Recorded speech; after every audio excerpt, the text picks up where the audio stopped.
Buenos días a todos y bueno, pues muchas gracias por la invitación, muy honrado de estar pues en este gran centro de la psiquiatría mexicana, de verdad muchas gracias. Y pues bueno, yo no creo que voy a hablarles de nada que no sepan ya, pero simplemente quiero dar como un breve repaso y una actualización de cómo estamos parados actualmente en este tema de los tricíclicos. Y bueno, los tricíclicos por mucho tiempo fueron medicamentos de primera línea hasta que, como ustedes saben, los inhibidores selectivos de recaptura de serotonina entraron al mercado y entonces empezaron a desplazar los tricíclicos. Pero bueno, hay diferentes razones por las cuales todavía podríamos pensar en ellos como opciones importantes o como opciones a veces útiles en el tratamiento de los pacientes con trastorno depresivo principalmente. Entonces, bueno, yo empezaré a hablarles de este tema. Digo, no hace falta decirles que la depresión, pues hoy en día el trastorno depresivo mayor ya representa la principal causa de discapacidad en el mundo. En esta publicación de Nature de algunos años, vemos cómo ponen los días perdidos, o los años más bien, los años perdidos por discapacidad en diferentes patologías, y vemos cómo la depresión mayor es por mucho la patología que más años hace perder a una persona debido a una enfermedad. En segundo lugar tenemos el dolor de cuello, ¿no? Y de espalda y de lumbalgia principalmente, y la anemia, la deficiencia de hierro. Entonces, la depresión es por mucho una de las enfermedades más discapacitantes de este planeta. Probablemente concuerden conmigo, es una condición que pues, no debe de ser exclusivamente del manejo del psiquiatra. Es decir, cualquier médico general debe de por lo menos saber reconocer y atender los casos no complicados de depresión mayor. Y esto lo digo y lo menciono porque probablemente aquí haya, además de médicos psiquiatras, otros expertos en área de salud mental, incluso no médicos, que también tienen que ver con el tratamiento de estas condiciones. Entonces, el conocer todo el armamentario que tenemos disponible para el tratamiento de esta condición es algo indispensable como profesionales de la salud en general, ¿no? La depresión, bueno, pues ustedes saben, es algo muy complejo. La teoría de las monoaminas ha de alguna forma dominado la explicación fisiopatológica de la enfermedad, bueno, mucho porque es ahí donde actuamos con el tratamiento y desde luego también sabemos que además se involucran muchos otros sistemas además de las monoaminas, el sistema inmunológico, el sistema endocrinológico, desde luego aspectos hereditarios que contribuyen mucho a la aparición o la fisiopatología de esta condición. Pero la charla del día de hoy quiero tal vez llevarlo un poco a lo práctico, un poco a lo que vemos cotidianamente, al día a día, y específicamente a pensar en cuándo podría un tricíclico ser una buena opción de tratamiento, cuándo no, y por qué sigue siendo una opción vigente como parte del armamentario que tenemos para el tratamiento de esta condición. Entonces yo empezaría haciendo un muy breve resumen de este estudio que seguramente la mayoría de ustedes conoce, que es el STAR-D, que en realidad no es un estudio, es decir, es una serie de estudios, una serie de artículos que se han publicado. El STAR-D, bueno, incluye a más o menos 4,000 pacientes entre 18 y 75 años, todos con trastorno depresivo mayor.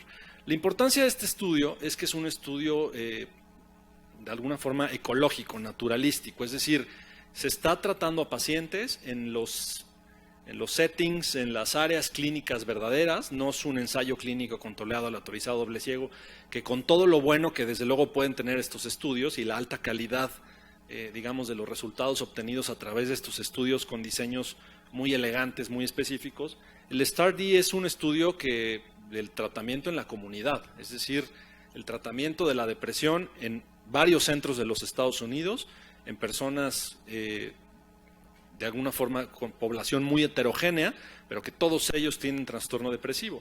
Y la otra cosa importante de esta iniciativa, el STAR-D, es que está patrocinada por el gobierno de los Estados Unidos, es decir, no hay farmacéuticas involucradas en el patrocinio de este estudio, lo cual es muy importante porque pues, ustedes saben que en la ciencia, como en todo, también hay mucho de política, ¿no?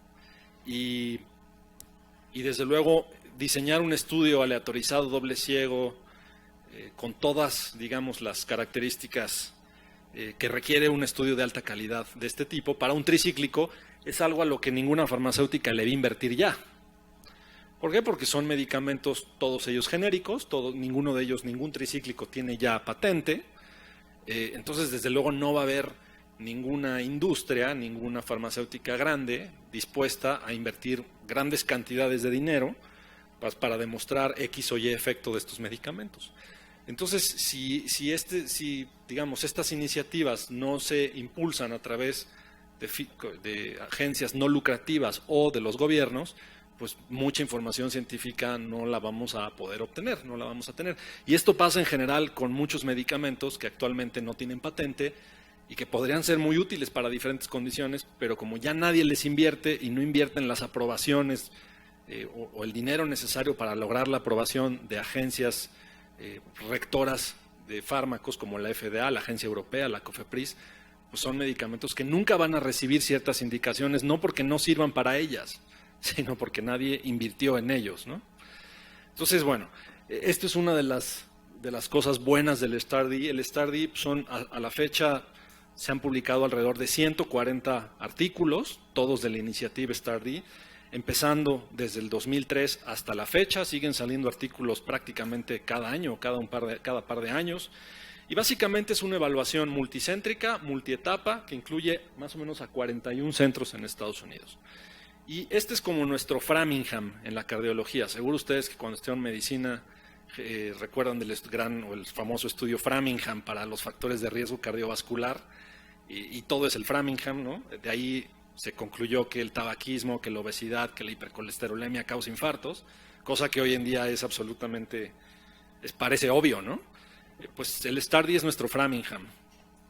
Entonces, ¿cómo es el STAR-D? En la primera etapa de tratamiento se usó solamente citalopram, hasta 60 miligramos al día. En esta primera etapa de tratamiento se alcanzó remisión solo en el 27% de los pacientes. Es decir, si pensamos en nuestro STAR-D como si estos 4,000 pacientes fueran 10 pacientes nada más, tenemos que en la primera etapa pues solo 3 de estos 10 pacientes responden, ¿no? a este ISRS.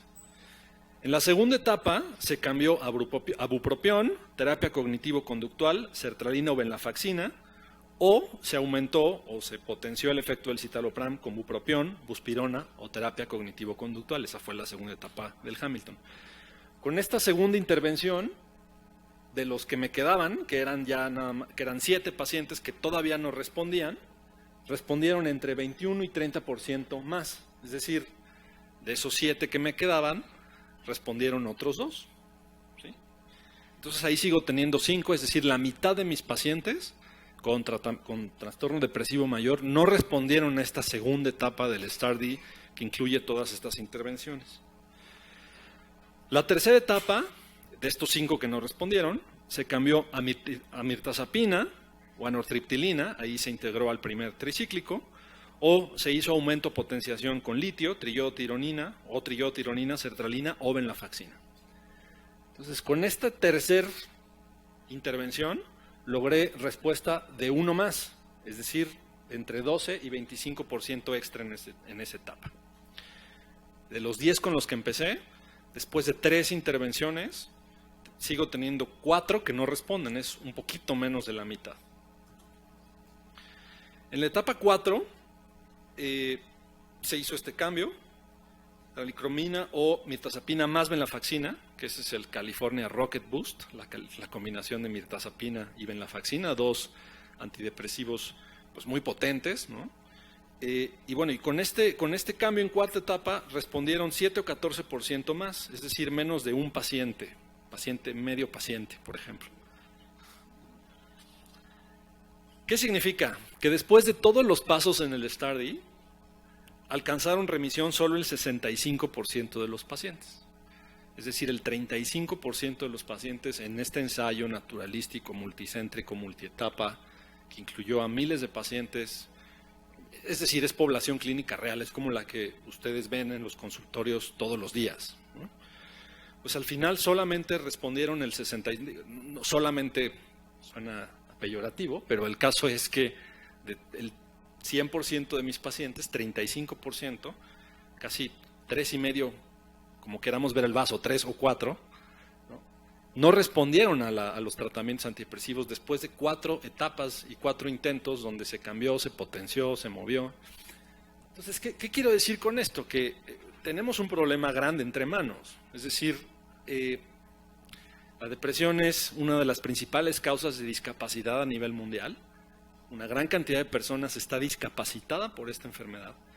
Y al menos en la evidencia científica que tenemos disponible, que tenemos a la mano, pues 3 de cada 10 pacientes siguen sin responder después de una intervención intensiva. ¿Qué significa? Que el tema de la depresión, el tema del tratamiento a la depresión no está resuelto. No podemos decir, tenemos ya la cura para la depresión. Bueno, desde luego no la cura, pero ni siquiera podemos decir que somos capaces de controlar al 100% de los pacientes con depresión. El armamentario, las herramientas que utilizamos para tratarlo es algo que debe de continuar y que debe haber una búsqueda continua de mejores alternativas, mejores tratamientos, mejores opciones. Y con esto quiero decir que tenemos que contemplarlo todo, todo. No podemos quedarnos contentos con el hecho de decir, bueno, los ISRS son antidepresivos desde luego muy buenos, muy efectivos y con una tolerabilidad aceptable, muy aceptable. Pero no podemos quedarnos ahí, no podemos pensar que esa es nuestra única opción, dado que un porcentaje importante de pacientes finalmente no van a responder. Entonces vamos a tener que echar mano de todo lo que podamos, lo viejo, lo nuevo, lo que está por salir, las combinaciones de ambas cosas, las potenciaciones de tratamientos, etc. Entonces es nuestra obligación de alguna forma conocer a fondo todas las herramientas de las que podemos echar mano para el tratamiento de esta condición. Y un poco la idea de esta breve charla es pues, revisitar a los tricíclicos. Desde luego no pensando en que pueden ser o no necesariamente ser la primera opción de tratamiento, porque además en ninguna guía lo son, pero sí como una herramienta más para atacar una enfermedad que estamos lejos de tener resuelta. No podemos decir que tenemos resuelto el problema de la depresión, no, y eso solamente si los tratamos, ni hablar de las personas que no se tratan. Entonces, con este mensaje inicial tenemos que tener muy claro que el objetivo del tratamiento de depresión mayor es lograr un estado total de recuperación en el cual el paciente ya no tenga ningún síntoma, o al menos ninguno significativo, que le ocasione disfuncionalidad. Y esto es otro paradigma del cual tenemos que prendernos de manera muy importante. Es decir, en cualquier otra área de la medicina sería inaceptable que la enfermedad es decir, si yo me imagino un cirujano que le diga a un paciente, pues mire, le quité el 70% de su tumor. De maravilla, doctor, me quedo con mi 30%. Es decir, ningún paciente va a aceptar que le dejen el 30% de su meningioma o el 30% de su glioblastoma o el 30% de su neumonía. ¿Sí? La excepción no es psiquiatría. O sea, decir, curamos al 70% de los pacientes, o más aún, la presencia de síntomas residuales. Bueno, mire, ya no se quiere matar, ya duerme mejor, y pues sigue fatigado y con cierta anedonia, pero bueno, pues ya, ¿no? Digo, dese por bien servido. No. Es decir, el objetivo del tratamiento es la remisión completa de los síntomas. Y eso es a lo que tenemos que enfocarnos y eso es lo que tenemos que intentar lograr, la remisión completa de los síntomas, específicamente si alguno de estos síntomas residuales está generando disfuncionalidad. Entonces ese debe ser el objetivo que tenemos en mente, ¿no? Y tenemos que hacer lo conducente o lo que sea necesario para lograr una remisión completa de los síntomas. Entonces, las guías de tratamiento, pues bueno, depende de la guía que se use, pero desde luego lo que nos dicen siempre es pues que los antidepresivos, los inhibidores selectivos de recaptura de serotonina son la primera opción. Y sin entrar a detalle en este algoritmo de tratamiento que estoy seguro ustedes conocen y manejan perfectamente, lo que quiero decir es, ninguna guía clínica nos va a decir qué hacer con cada paciente individual y en el día a día. Es decir, las guías clínicas desde luego nos dan márgenes de acción generales, nos dan márgenes de acción apropiados y por supuesto que tenemos que seguir las guías clínicas, ¿no? Es de alguna forma lo que nos ampara. Pero no hay ninguna guía clínica que me diga qué hacer con esta paciente de, yo qué sé, 52 años, con obesidad, hipertensión, síntomas residuales, 3 hijos, divorciada, sin empleo. Sí, o sea, no va a haber ningún algoritmo que me diga qué hacer con esa paciente en particular. Y ahí es cuando debe de entrar la experiencia clínica y ahí es cuando debe de entrar pues, toda la parte, digamos, que ustedes aprenden en el día a día, en el tratamiento de los pacientes individuales, en los consultorios todos los días, y que pues no, las guías clínicas no me van a decir la respuesta por completo en cada paciente, ¿sí? Entonces yo tengo de alguna forma, dentro de este marco, aprender a ser flexible y aprender a manejar cada caso de manera individual. Entonces, ninguna guía tampoco me dice qué antidepresivo elegir.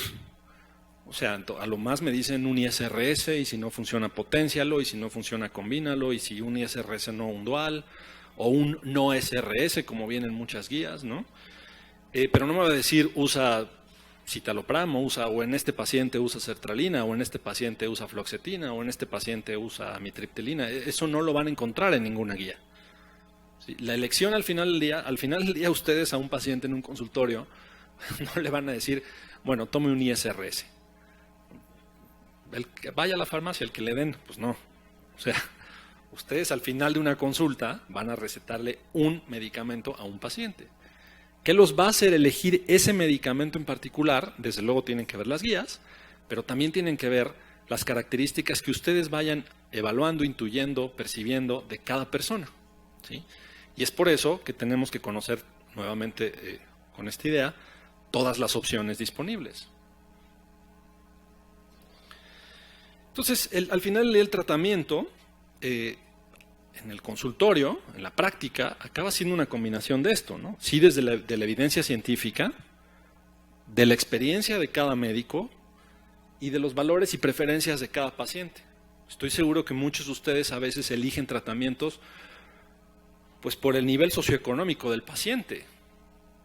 ¿Sí? Es imposible en algunas ocasiones darle a un paciente un antidepresivo pues que todavía no pierde la patente, ¿no? De muy nueva generación y que pues promete las perlas de la Virgen, pero que simplemente un paciente no puede pagar 2,000 pesos al mes por un tratamiento antidepresivo, ¿no? Por más de que yo piense que ese tratamiento probablemente es el indicado o el más útil para él, pues es un tratamiento inútil dado que él no va a poder pagarlo. Entonces al final la elección de los fármacos tiene que ver mucho con esto. Ahora, aquí a mí me gusta entender este concepto con la siguiente metáfora, ¿no? que yo así me la imagino, así me la imaginé. Para la práctica clínica, bueno, mejor llego a esto primero. Bueno, ahorita regreso a esto. Quiero los niveles de evidencia, ¿no? Nuestra medicina, la medicina basada en evidencias, pues desde luego está basado en esta evidencia y de cómo calificamos la evidencia científica, ¿no? Teniendo básicamente que los grupos 1 es la mejor evidencia científica, es la que se obtiene por revisiones sistemáticas que son generadas a través de estudios aleatorizados, doble ciego, con criterios de selección, de eliminación, de exclusión súper estrictos, ¿sí? Y además cuando estos son muy homogéneos y puedo juntar a varios de ellos y analizarlos en un metaanálisis, yo digo, bueno, ese es probablemente el mejor nivel de evidencia. Y el peor nivel de evidencia, pues es la experiencia, ¿no? La opinión de los así llamados expertos, ¿no? Para la práctica clínica, fíjense, a mí me gusta imaginarme esto como una especie de bote, como de barco, ¿no? que nos ayuda a navegar en el mar de la medicina. La parte de enfrente de este barco, ¿sí? Es el nivel de evidencia 1. O sea, es esta parte delantera de un barco que me permite ir surcando las aguas con toda la seguridad del mundo, ¿no? Que me dice, esto es lo correcto.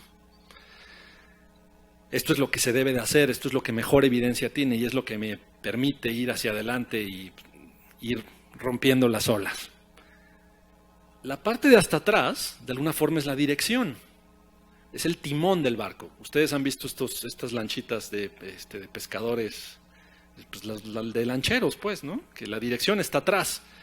Es decir, el motor, yo muevo el motor y entonces eso me apunta hacia dónde va la lancha. ¿Sí? Entonces a mí me parecen esas las dos más importantes partes de un barco. La parte de adelante, que me permite ir rompiendo las olas, la parte de atrás, que me permite dirigirlo. ¿A qué me refiero con esto? Toda esta evidencia que se genera al nivel tipo 1, o el nivel grado 1 de evidencia, surge de una inquietud o de una pregunta clínica. ¿Sí? La dirección del barco me dice hacia dónde tengo, o la parte de atrás, que es el timón, me dice hacia dónde tengo que apuntar toda esa energía para generar la evidencia específica. Me explico. Para yo diseñar un estudio aleatorizado, doble ciego, pensando en cuál es el mejor tratamiento para la depresión, primero tengo que saber que la depresión es un problema clínico que yo quiero resolver. No sé si me estoy explicando. Es decir, y si yo en la práctica clínica veo, híjole, estoy viendo que este antidepresivo como que funciona mejor que este otro, o estoy viendo que esta intervención le funciona más que esta otra. Entonces, con esa pregunta clínica es que yo diseño un estudio aleatorizado doble ciego para ver si X tratamiento es igual o menor en eficiencia o mayor en eficiencia que otro tratamiento. ¿Sí? Es decir, con mi experiencia clínica, yo le doy la dirección hacia dónde quiero generar esos estudios. Entonces, en la clínica lo importante es eso, es decir, es saber qué quiero tratar y después ir a buscar la evidencia que me permite apoyar o refutar estas observaciones clínicas que yo estoy teniendo. De tal forma que para la práctica del día a día, para mí lo importante, aunque pueda sonar contraintuitivo, es desde luego el nivel 1 de evidencia y también el nivel 5 de evidencia. Porque del nivel 5 de evidencia es donde surgen las preguntas que después me van a ayudar a diseñar un barco que pueda hacerle frente a ese mar de preguntas clínicas. Todo lo que está en medio,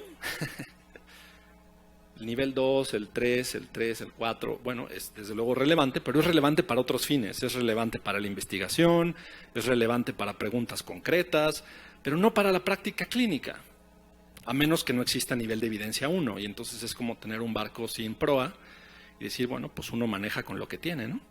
Y si el máximo nivel de evidencia que tengo pues es el 2 o el 3, pues ese será el frente de mi barco y será un frente chato y que me va a hacer ahí voltearme o golpear las olas con dificultad, pero es lo que hay. Entonces, en este sentido, la experiencia, que es de donde nacen las preguntas, es lo que de alguna forma dirige hacia dónde debe ir la investigación de buena evidencia. ¿Sí? Y entonces lo que quiero hacer en este momento es hacer un repaso, ¿no?, de esta evidencia. Toda la evidencia que les voy a presentar es nivel 1 acerca de los tricíclicos.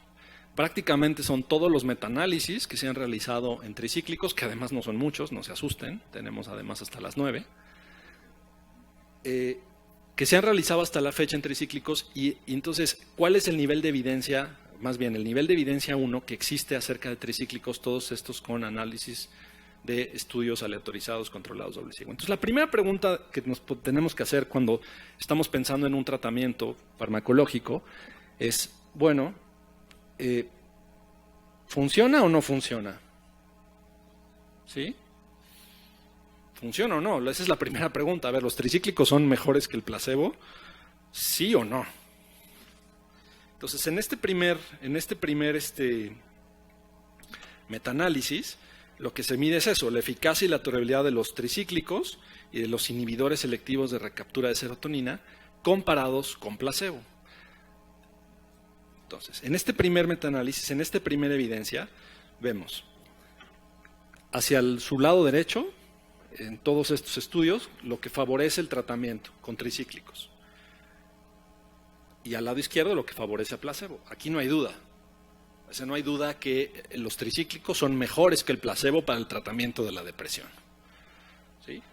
Y el rombo, que es la suma de todos esos estudios, digamos el tamaño del efecto conjunto o sumado de todos esos estudios, nos muestra que sí, que el riesgo relativo es de 1.26, es decir, que nos dice, bueno, sí, con la suma de todos estos estudios, y fíjense, es marginal, tampoco es gran cosa, los antidepresivos tricíclicos son 26%, tienen una probabilidad del 26% mayor de presentar mejoría en un paciente con depresión que con el placebo. Entonces, bueno, nos dice, la evidencia que tenemos nos dice sí, los tricíclicos sí tratan la depresión y son mejores que el placebo.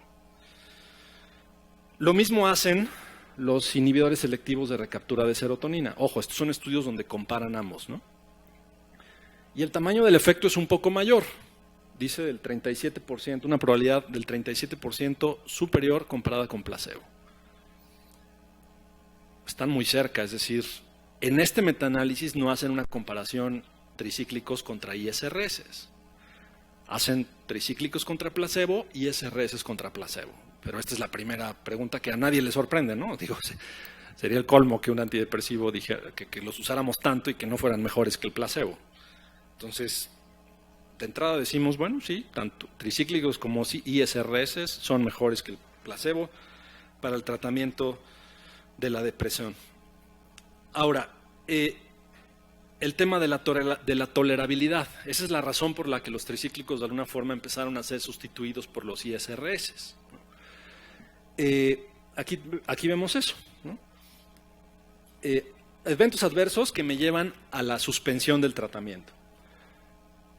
Lo que es todos los cuadritos o los cuadritos hacia la derecha es lo que obviamente favorece a los controles, es decir, que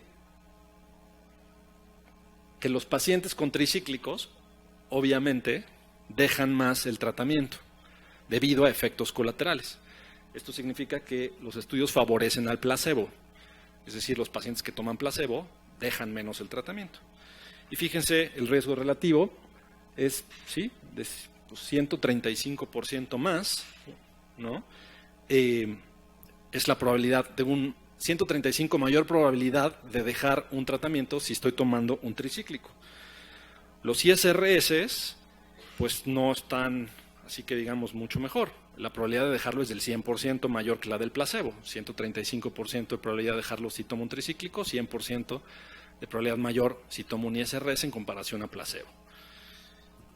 Aunque el metaanálisis no los compara uno a uno, head to head, pero si vemos los tamaños del efecto, no son tan diferentes. O sea, no tenemos una P, no sabemos si esa diferencia es estadísticamente significativa porque no fue el fin de este metaanálisis, pero vemos que la tasa de abandono es del 135%, es decir, 2.35 riesgo relativo para tricíclicos y 1.01, es decir, 100% para ISRS. Entonces, la diferencia no, al menos a ojo, aunque no hay una P ahí porque no fue el fin del metaanálisis, no parecen ser tan diferentes en cuanto a la suspensión debido a efectos colaterales. Ahora, si vemos en este metaanálisis, también aquí hay una especie como de sesgo, porque los antidepresivos, los tricíclicos que se usaron, o los estudios que se incluyeron aquí, fueron a dosis altas, y dosis altas significa arriba de 100 miligramos, por ejemplo, de amitriptilina, o arriba de 100 miligramos de imipramina, ¿sí? Y las dosis de ISRS, fíjense, 10 de citalopram, 100 de sertralina, 10 de citalopram, o sea, no son excesivamente altas. Entonces, en este metaanálisis donde tenemos tasas de abandono que no parecen tan diferentes, aun cuando los tricíclicos se usaron a dosis altas y los ISRS no. Entonces, bueno, como les digo, este metaanálisis no nos compara head to head. El que sigue sí. Esta es una comparación directa entre tricíclicos, inhibidores selectivos de recaptura de serotonina. Es un metaanálisis de todos los estudios que compararon head to head, uno a uno, estos tratamientos para la depresión mayor. Curioso porque Juan Undurraga, él es un chileno, además muy simpático, además tiene un gemelo y se parecen a los gemelos Brennan, y los dos son psiquiatras, y entonces los puedes ver a los dos en las conferencias y no sabes quién es el uno y el otro, bastante curioso. Pero bueno, lo curioso es que es un latino, ¿no? Y que además este es el único metaanálisis en comparación head to head, y no me extraña que sea latino el que hizo esto. Él es chileno y trabaja y vive en Chile, ¿no? Porque claro, es decir, en los países latinos, el uso de estos medicamentos que son mucho menos costosos, pues es una posibilidad atractiva, ¿no? Entonces, Juan hace este metaanálisis muy, muy interesante. Entonces, ¿qué muestra en este metaanálisis? Muestra las tasas de respuesta de todos los antidepresivos, que incluye tricíclicos e ISRS. Y la verdad es que en cuanto a tasas de respuesta, no me voy a detener a leerles cada uno, pero ustedes pueden localizar un ISRS y un tricíclico en la tabla y van a ver que no hay grandes diferencias. O sea, en tasas de respuesta no parece haber ninguna diferencia. Por mucho tiempo también tradicionalmente se decía, es que los pacientes responden mejor a los tricíclicos. No, tampoco eso es cierto. ¿Sí? Pero la tasa de respuesta parece absolutamente similar entre tricíclicos e ISRS. Lo que concluye este metaanálisis es que dice, a pesar de las limitaciones que cualquier estudio de este tipo tiene, se apoyan se apoya la conclusión de que las diferencias de eficacia entre ISRS y tricíclicos fueron pequeñas e insignificantes. O sea, en cuanto a eficacia no hay diferencia, ¿sí? Las tasas de abandono, como lo podíamos intuir del metaanálisis anterior, fueron un poco mayor, desde luego sí, con antidepresivos tricíclicos que con ISRS, y que los ISRS sí, de alguna forma, son más tolerables. Pero si usamos los datos del metaanálisis anterior, vemos que a pesar de que las tasas son ligeramente mayores, las tasas de abandono por efectos colaterales, tampoco son excesivamente mayores, o sea, no son del doble ni del triple. En el metaanálisis anterior nos dice son 35% mayores. Ahora bien, las tasas de abandono, como vimos también en el metaanálisis anterior, seguramente tienen que ver mucho con las dosis. En este metaanálisis que hizo Juan no contempló las dosis, no se contemplaron qué dosis se usaron, solo se contempló si se usó o no se usó el tricíclico, si se usó o no se usó el ISRS y las tasas de respuesta. Entonces, en cuanto a remisión, no hay diferencia. En cuanto a tolerabilidad, parece que sí, los ISRS son más tolerables. Pero entonces, en este otro metaanálisis de 39 estudios, que compara todos los estudios entre 1966 y 2002, se analizaron las dosis. ¿Y qué nos muestra este metaanálisis? Estudia los efectos colaterales, pero de las dosis bajas de antidepresivos tricíclicos. Entonces, la primera pregunta es, bueno, ¿y un tricíclico a dosis baja funciona o no funciona? Y esa es como la primera pregunta. En este metaanálisis que vemos, hacia la derecha, aquellos estudios donde se favorece las dosis bajas de tricíclicos y a la izquierda las que favorecen las dosis altas de tricíclicos. Vemos que en las primeras semanas, pues la tendencia podría ser que las dosis altas, pero a partir de la sexta y de la octava semana, los estudios favorecen a las dosis bajas. ¿Qué son dosis bajas? Fíjense, bajas. Este metaanálisis considera dosis bajas menos de 100 miligramos de un tricíclico. O sea, ya 75 estamos en dosis baja, cosa que aquí ni siquiera he hablado de eso porque no hay estudios de la genética del mestizo mexicano. Yo estoy seguro que en su práctica clínica es difícil que un paciente tolere 75 o 100 miligramos de amitriptilina. Nosotros usamos todavía dosis mucho más bajas. Usamos 25 miligramos, 50 miligramos, 75 ya nos parecen altas aquí en México, ¿no? Bueno, este estudio habla, sí, de población principalmente anglosajona, pero ellos consideran baja la dosis de menos de 100 miligramos y alta la dosis de más de 100 miligramos. Entonces, ¿qué vemos en este metaanálisis? Que no solamente las dosis bajas de tricíclicos funcionan, sino que a las 6 a 8 semanas la evidencia sugiere apoyar o favorecer las dosis bajas, no solamente como que puede funcionar, sino incluso como mejor que las dosis altas. Entonces, tenemos que ir armando un poco el mensaje, porque como les digo, ningún metaanálisis nos va a decir qué hacer. Pero tenemos que ir armando en el sentido, ok, ¿qué nos dice la evidencia a nivel tipo 1? Pero que debemos de usarla para responder preguntas clínicas, es decir, nivel 5 de evidencia. Eso es importante porque al final del día, el nivel 5 de evidencia es lo único que tienen para tratar a sus pacientes en el consultorio todos los días. Ahí van a tener que hacer uso de esa experiencia, ahí van a tener que hacer uso de su intuición y desde luego de su cognición con el conocimiento de estos estudios. Pero por eso, insisto, es nivel 5, nivel 1. Nivel 1, aquí están los estudios. Nivel 5 es lo que tiene que guiar mis preguntas.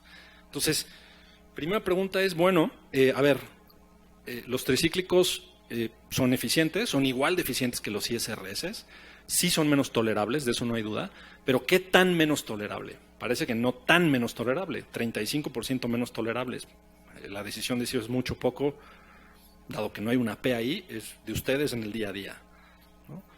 2, los efectos colaterales suelen ser severos o más severos cuando uso dosis altas. ¿Usar dosis bajas es bueno? ¿Sirve? La evidencia nos dice sí, sí sirve. Y no solo sirve, parece ser más efectiva que las dosis altas, al menos en el largo plazo. ¿Sí? Entonces, en este metaanálisis la conclusión es, en 39 estudios, donde compara dosis bajas de antidepresivos tricíclicos con placebo, versus también dosis estándar, que es mayor de 100 miligramos, reportados entre 1966 y 2002, no sé si después del 2002 hay uno, no lo creo porque, créanme, me esforcé en la búsqueda. Las conclusiones son, a dosis bajas son más efectivos que el placebo.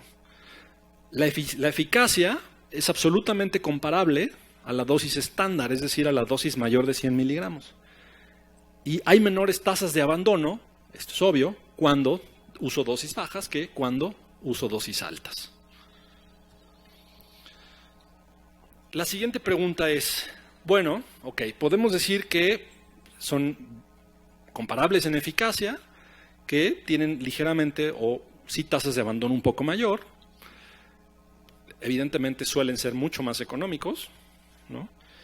Y la siguiente pregunta es, bueno, ok, son comparables, más o menos, pero ¿podrían ser buenos para cosas en específico? O sea, ¿podrían ser mejores que los ISRS para algo en específico? Alguien se hizo esa pregunta a nivel 5 y lo generó después nivel de evidencia 1. Entonces alguien en estos estudios, y esa pregunta es común, ¿no? Y esta es una observación clínica, otra vez, 5, nivel de evidencia 5. Mis maestros, por lo menos, yo recuerdo que me decían, no, los tricíclicos son maravillosos para el tratamiento de depresión melancólica o de síntomas melancólicos del episodio depresivo. Bueno, vamos a ver qué dice la evidencia, ¿no? Entonces, en esta revisión, justamente que analiza varios antidepresivos en el tratamiento de trastorno depresivo unipolar con síntomas melancólicos, ¿qué nos dice la evidencia? Fíjense, aquí creo que es muy contundente. A la izquierda, todo lo que se carga hacia la izquierda favorece el uso de tricíclicos, a la derecha favorece el uso de ISRS. Entonces, sí parece que, y aquí vemos la razón de Momios, punto 44, ¿no? Sí vemos que, al menos en lo que, si estamos hablando de depresión unipolar con síntomas melancólicos, los tricíclicos en diferentes estudios sí parecen tener una mayor eficacia en comparación con los ISRS. Y otra vez, no estoy diciendo que usen tricíclicos en todos los pacientes con síntomas melancólicos. La decisión al final del día va a ser suya ahí frente al paciente, ¿no? Pero aquí estamos mostrando la evidencia. Podría ser una opción, que tienen mayores tasas de abandono, sí, eso es algo que también les dije al principio. Ustedes tendrán que equilibrar esa decisión. Pero al menos para síntomas melancólicos o depresión unipolar con síntomas melancólicos, la eficacia sí parece ser más favorable para los tricíclicos en comparación con los ISRS. Entonces, ¿qué nos dice este metaanálisis? Fueron 26 estudios entre 1980 y 2017, comparando las tasas de respuesta o remisión entre pacientes con síntomas melancólicos y sin ellos, y comparando la remisión entre antidepresivos. Entonces, ¿qué se obtuvo? Que hay menores tasas de remisión en depresión melancólica cuando se usan ISRS, se asocian a una menor probabilidad de remisión en comparación con los tratamientos de los tricíclicos. No, perdón, me equivoqué. El primero quiere decir que en general la depresión melancólica responde menos que la depresión no melancólica a cualquier tratamiento. Pero el segundo lo que nos dice es que responde o puede, la probabilidad de responder a un tricíclico es un poco mayor que el de responder a un ISRS. Entonces, si se fijan, esa es otra pregunta clínica. Bueno, ¿y son para algo útiles en particular? Bueno, pues al menos parece que En este caso sí. Ahora, indicaciones específicas. Estamos hablando hasta ahora de depresión, pero también sabemos que los tricíclicos los usamos para muchas cosas. Es decir, en general nuestros medicamentos los usamos para muchas cosas, ¿no? Y dado que esta es una sesión académica y no industrial, podemos hablar de indicaciones fuera de etiqueta, de off-label, ¿no? Que además cabe decir que los estudios muestran que el 40 al 60% de los medicamentos que recetamos los psiquiatras lo hacemos fuera de etiqueta, off-label, ¿no? Y pues ese porcentaje ahí está, ¿no?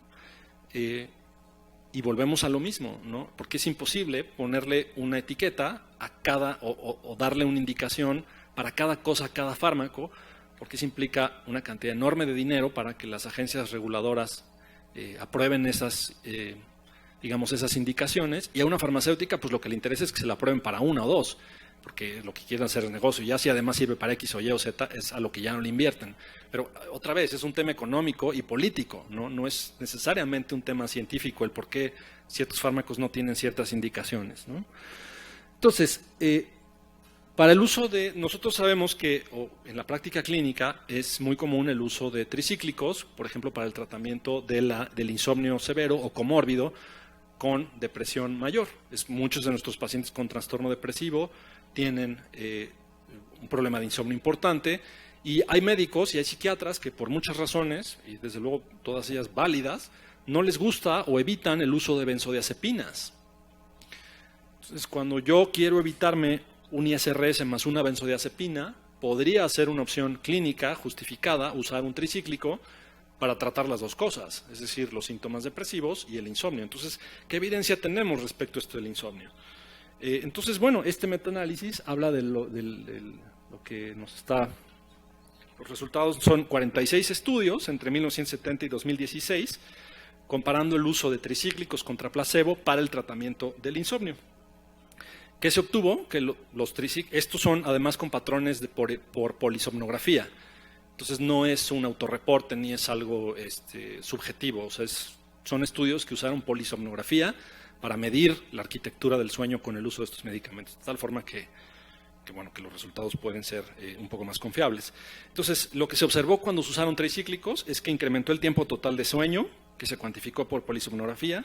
Desde luego que también incrementa la tasa de somnolencia diurna, que de hecho la somnolencia se presentó en el 86% de los pacientes, pero a pesar de ello, no se encontraron tasas mayores de abandono que el placebo. O sea, esto es increíble.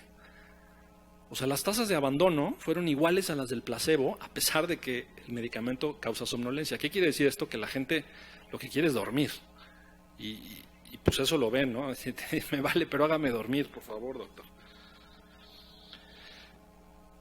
Otra indicación muy frecuente para el tratamiento de diferentes cefaleas, en particular las cefaleas primarias, migraña y cefalea tensional. Ese es otro uso común de los tricíclicos y algo que nos hace decidir por un tricíclico cuando el paciente llega al consultorio, sí, con un trastorno depresivo unipolar, pero además con síntomas de alguna cefalea primaria, ¿no? Entonces, ¿qué nos dice la evidencia respecto a esto? Aquí tenemos arriba la cefalea tensional, y abajo la migraña, ¿no? Y entonces estas son las comparaciones de tricíclicos contra inhibidores selectivos de la recaptura de serotonina. Entonces, fíjense, vemos que cuando lo que es a la izquierda favorece el uso de tricíclicos, ¿sí? Entonces, tanto cefalea tensional como migraña, a pesar de que el resultado en cefalea tensional vemos que es muy amplio, la dispersión es muy amplia y cruza el 1, las razones de Momios, pero bueno, vemos que sí hay alguna tendencia hacia favorecer los tricíclicos en comparación de los ISRS en estos dos casos, ¿no? Esto sí es más impactante. El otro era remisión completa. Esta es una reducción de al menos el 50% de los dolores tensionales o de las migrañas. Entonces, cuando el outcome o el resultado es solo el 50% de la disminución, ahí sí vemos que hay un claro beneficio por el uso de tricíclicos en comparación con los ISRS. O sea, aquí el total, por ejemplo, para cefalea tensional es un 73% más remisión con un tricíclico que no es IRS, y para el caso de migraña 74%, cuando el outcome es reducción del 50%. No estoy hablando de quitárselas, pero de reducirlas al 50%. Y esto es lo mismo. Estas es las tasas de abandono, digamos, o la aparición de efectos colaterales, que si ven, para el caso por lo menos de abandono, ¿no? Arriba es cualquier efecto colateral, abajo es abandono, todo está muy en el centro. O sea, no parece haber un claro ganador de qué paciente, o sea, es decir, si abandonan más el tratamiento con ISRS o con tricíclicos, no parece que lo abandonen más con tricíclicos, porque el total cruza la línea, porque la razón de momios está entre 0.8 y 1.82, o sea, no es significativa. ¿Sí? Sí, desde luego, para efectos colaterales. Sí nos dan más efectos colaterales los tricíclicos, pero otra vez, no parece que por ello los pacientes los abandonen más. Supongamos que eso seguramente tiene que ver con la mejoría que les producen. Para dolor neuropático, lo mismo. En este metaanálisis de 229 estudios entre el 66 y el 2013, comparando la eficacia de diferentes fármacos en el tratamiento de dolor neuropático.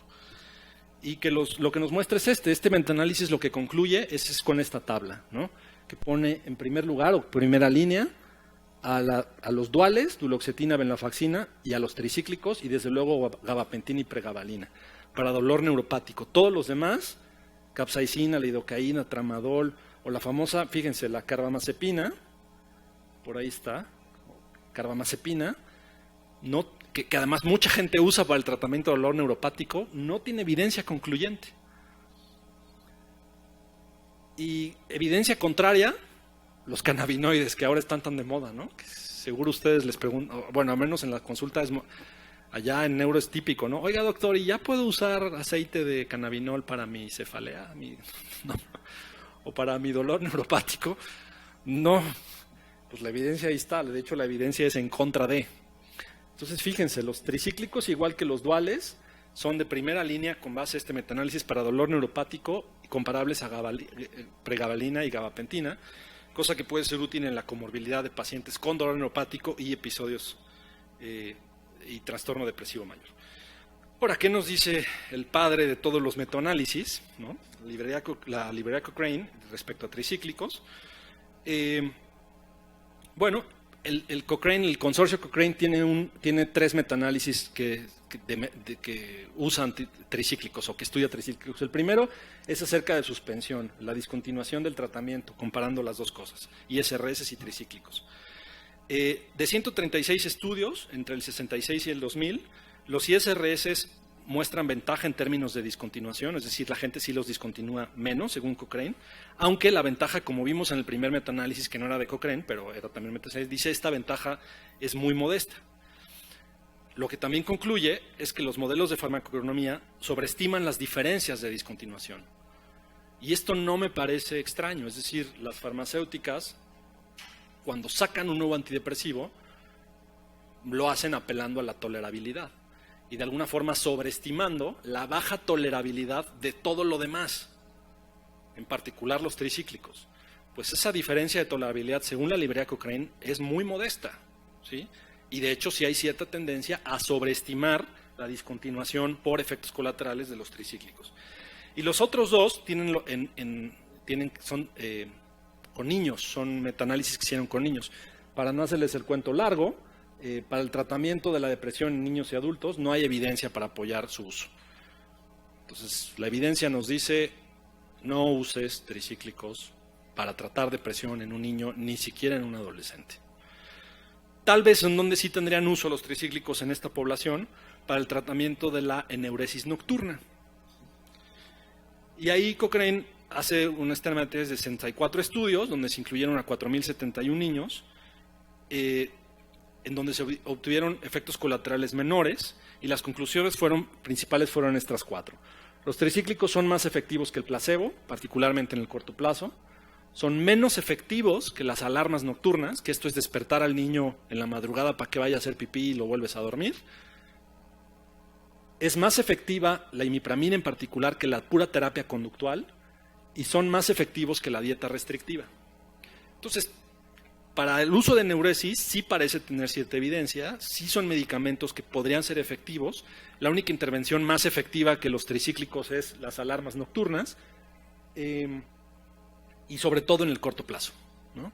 Entonces, en todo caso, esta sería la única indicación con evidencia para darle un tricíclico a un niño. Para depresión, no hay evidencia, no se recomienda, no lo hagan.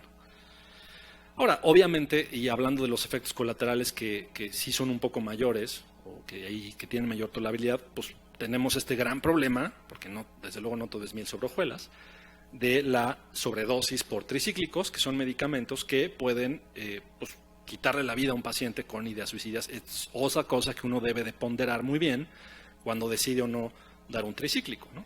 Y la revisión que vemos en este caso es, pues bueno, cuáles son los efectos clínicos más comunes con la sobredosis de tricíclicos, que además son los efectos colaterales que puede tener un tricíclico a dosis terapéuticas, desde luego solo con menor intensidad. Entonces son los riesgos cardiovasculares, que con alteraciones de la conducción nerviosa, pero también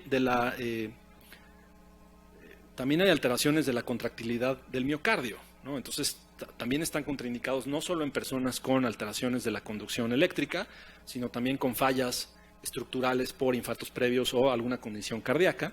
Entonces, los efectos que puede ocasionar son estos: shock cardiogénico, hipotensión, taquicardia ventricular con fibrilación, asistolia. Desde luego los síntomas del sistema nervioso central: somnolencia, coma, convulsiones, síntomas piramidales, rigidez, delirium, depresión respiratoria y oftalmoplegia. Todo esto incrementado en sobredosis. Boca seca, visión borrosa, pupilas dilatadas, retención urinaria, parálisis intestinal, que esto puede ser muy grave, un hilio paralítico, pirexia y mioclonías son los efectos anticolinérgicos más comunes, ¿no? Entonces, bueno, con esto termino. Y bueno, yo agradezco su presencia y pues su desvelada, ¿no? Y muchas gracias por su atención.